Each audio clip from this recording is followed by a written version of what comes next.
እመቤታችን የአምላክ እናት ብለን ወላዲተ አምላክ ብለን እናመሰግናታለን፣ ከፍ ከፍ እናደርጋታለን። ለዚህ ከመጽሐፍ ቅዱሱ ትውልድ ሁሉ ብፅዕት ነሽ ብለው ያከብሩኛል። ምክንያቱም ብርቱ የሆነው በእኔ ላይ ታላቅ ስራ አድርጓልና ምሕረቱን ለሚፈሩት ለሚፈሩት ለትውልድና ትውልድ ይኖራል ለሚፈሩት እና እንግዲህ ለሚፈሩት ሲባል ሕጉን ለሚጠብቁ ከሰማየ ሰማያት ሲወርዱ መውረዱን ከቅድስት ድንግል ማርያም መወለዱን መጠመቁን መሰቀሉን መሞቱን መነሳቱን ዳግመኛ መምጣቱን ይህንን ለሚያምኑ ሰዎች ምሕረቱ ለትውልድና ለዘላለም ይኖራል ብላ እስከዚህ ሁሉ ነው የነገረችን ያስተማረችን እመቤታችን ማለት ነው። ስለ እመቤታችን ክብር ትልቁ አሁንም ሲናገር እግዚአብሔር አብ በሰማይ ሆኖ ምስራቅንና ምዕራቡን ሰሜኑንና ደቡቡን ዳርቻውንም ሁሉ በእውነት ተመለከተ፣ ተነፈሰ፣ አሻተተም፣ እንዳንቺ ዓለም አላገኘም። የአንቺን መዓዛ ወደደ፣ ደምግባትሽንም ወደደ፣ የሚወደው ልጅንም ወደ አንቺ ሰደደ። የሚወደው እግዚአብሔር በሰማይ ሆኖ ሁሉንም ተመለከተ፣ እንዳንቺ ያለ አላገኘም። እንዳንቺ ያለ አላገኘም። ስለዚህ እመቤታችን እንግዲህ ቅድስናዋ ቀደም በነቢያት ኋላም በሐዋርያት አሁንም በጳጳሳት አሁንም በካህናት እንድትመሰገን ራሷ ስትናገር ትውልድ ሁሉ ብፅዕት ነሽ ይሉኛል። ነገር ግን ከዚህ ጀምሮ ነው ያለችው። እመቤታችን ይህ ስትናገር ማየትና ዛሬ የሚያዩ ዓይኖቻችሁ የሚሰሙ ጆሮቻችሁ የተመሰገኑ ነው ያለው ከእመቤታችን መወለድ ጋር ስለሚያገናኘው ነው። እመቤታችን ግን እንኳን ለብርሃነ ትንሣኤውና ለእመቤታችን ቅድስት ድንግል ማርያም ወርኃዊ በዓል በሰላም አደረሳችሁ አደረሰን። እንግዲህ እንደ እግዚአብሔር መልካም ፈቃድ የምንማማረው የትምህርታችን ርዕስ የሚሆነው ምሕረቱም ለሚፈሩት እስከ ትውልድና ትውልድ ይኖራል። ይህን ኃይለ ቃል አንዱ ሉቃስ የተባለውና በኋላ ደግሞ ከሐዋርያነት ወደ ወንጌላዊነት የተጠራው ወንጌላዊው ቅዱስ ሉቃስ ነው። በሉቃስ ወንጌል ምዕራፍ 1 ቁጥር 50 ብያቸዋለሁ። ነገር ግን ወደ ኋላ መለስ ብለን ስንመለከት እንዲህ ይለናል። ስለ እመቤታችን ክብርና በእመቤታችን ስላገኘነው ጸጋና ክብር እንዲህ ይለናል። እነሆ ከዛሬ ጀምሮ ትውልድ ሁሉ ብፅዕት ነሽ ይሉኛል።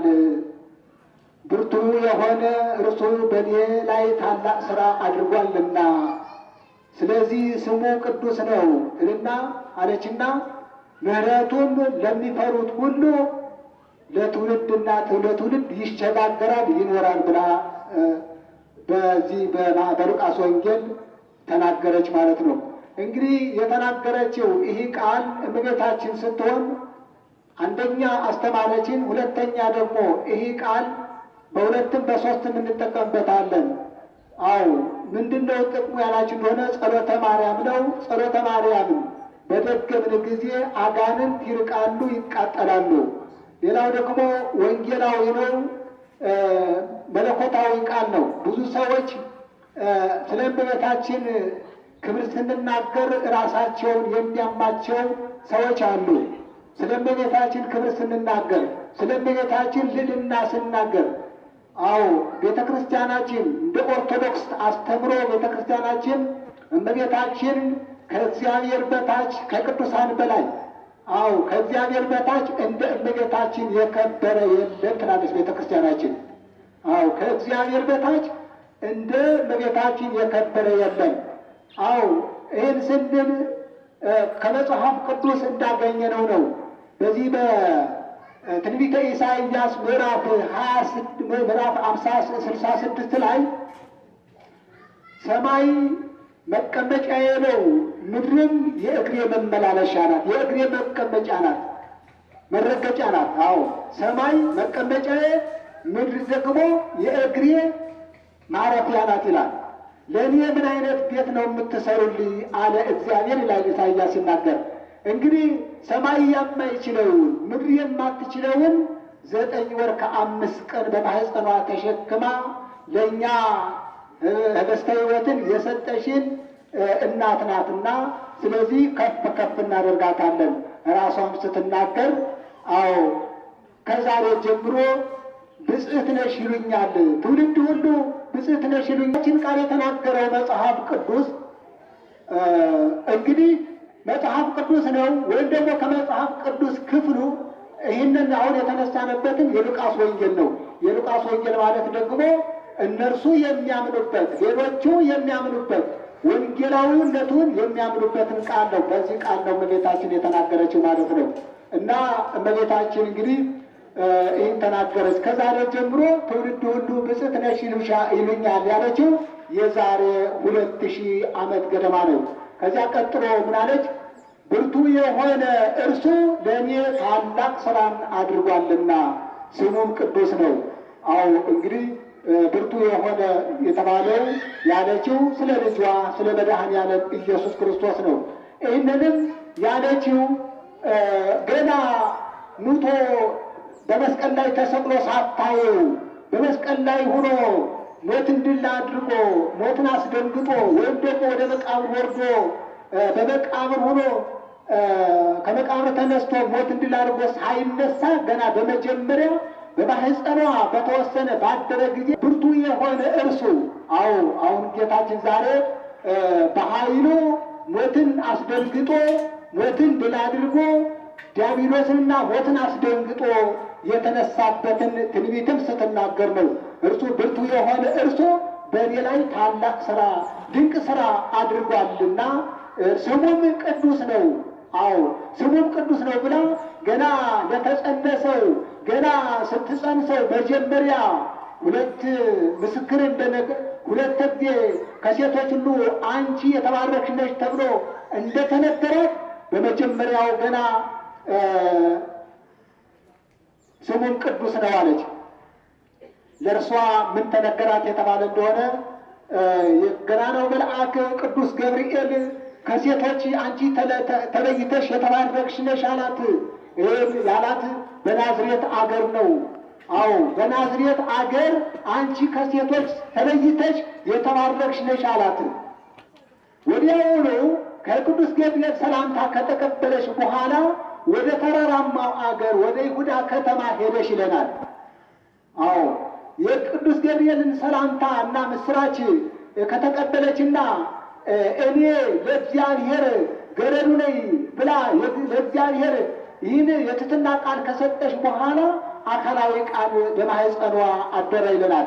እንግዲህ እኔ ለእግዚአብሔር ገረድ ወይም በመጀመሪያው ምስባክ እንደተሰበከው ወይም የመጀመሪያ ወንጌል እንደተሰበከልን የሉቃስ ወንጌል ምዕራፍ 1 ቁጥር 39 ላይ ማርያምም ተነስታ ወደ ተራራማው አገር ወደ ይሁዳ ከተማ ሄደች ነው የሚለን።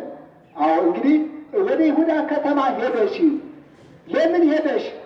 መልአኩ ቅዱስ ገብርኤል ከነገራት ጀምሮ መንፈሳዊ ሰላምታ ስላደረባት ያንን ነገር እንዲህ ተነገረኝ ብላ በዘመኑ ለነበረው ሊቀ ካህናት በዘመኑ ለነበረው የሃይማኖት መሪ ወደ ዘካርያስ ቤት ሄደሽ ይለናል መጽሐፍ።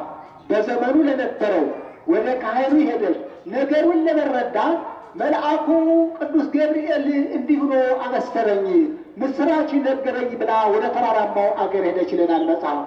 በሄደሽ ጊዜ እርሱ በናዝሬት ቅዱስ ገብርኤል በናዝሬት ወይም በገሊላ ምን ብላት ነበረ? አንቺ ከሴቶች ተለይተሽ የተባረክሽ ነሽ አላት። ነገር ግን አልዋለችም፣ አላደረችም።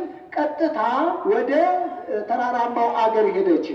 ወደ ተራራማው አገር ሂዳ ዘካርያስ በዛን ሰዓት የሆነ ችግር ገጥሞት ነበረ። አንደበቱ ተዘግቶ ነበረ።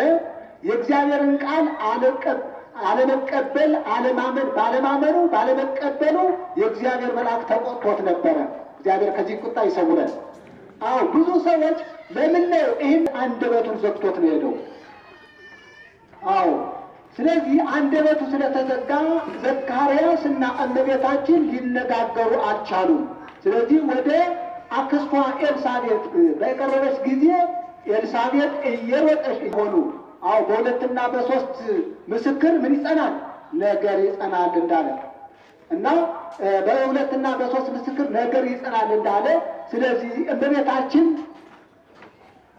ሁለት ጊዜ ይህ አይነት ክብር ከሴቶች ሁሉ ተለይተሽ አንቺ የተባረክሽ ነሽ ከተባረክሽ በኋላ የጌታዬ እናት ወደ ቤት እመጣ ዘንድ እንዴት ይሆንልኛል? እነሆ የሰላምታሽ ድምፅ በጆሮዬ በተሰማ ጊዜ በማኅፀኔ